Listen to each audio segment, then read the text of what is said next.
Hello అందరికీ రోజు మా మార్నింగ్ రొటీన్ చూసేయండి. మా తమ్ముడు స్కూల్కి వెళ్ళిపోయిన తర్వాత మా అమ్మ అయితే వంట ప్రిపేర్ చేస్తున్నారనమాట.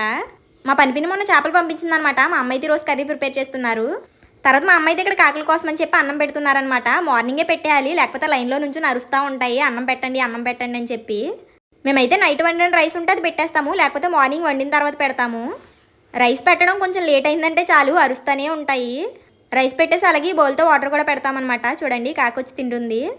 చిన్న చిన్న పిచ్చుకలు అవి కూడా వచ్చి వాటర్ తాగి వెళ్తూ ఉంటాయి. సమ్మర్ సీజన్ కదా, వాటికి కూడా పాపం దాహం వేస్తాయి. మనమైతే దాహం వేసిన వెంటనే అడిగేస్తాము, అవి అడగలేవు కదా. మీకు వీలైనంత వరకు పాపం వాటికి వాటర్ పెట్టడానికి ట్రై చేయండి, మనం వాటికి దాహం తీర్చిన వాళ్ళం అవుతాము.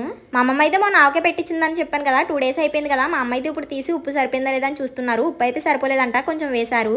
2 days తర్వాత చూసుకొని ఉప్పు కానీ ఆయిల్ కానీ సరిపోకపోతే వేసుకోవాలి, లేకపోతే పచ్చడి అయితే పాడైపోతుంది. ఆవకే చూడగానే నాకు వేడివేడి అన్నంలో ఆవకే వేసుకుని తినేయాలనిపించింది. ఇప్పుడే మా అమ్మ వేడివేడిగా రైస్ వండారు. వేడివేడి అన్నంలో ఆవకే వేసి కలిపారు. ఫస్ట్ ముద్ద మీకోసమే తినండి. మా అమ్మ నా నోట్లో ముద్ద పెట్టి ఒక డైలాగ్ చెప్పారనమాట. నాకైతే నవ్వు అసలు ఆగలేదు.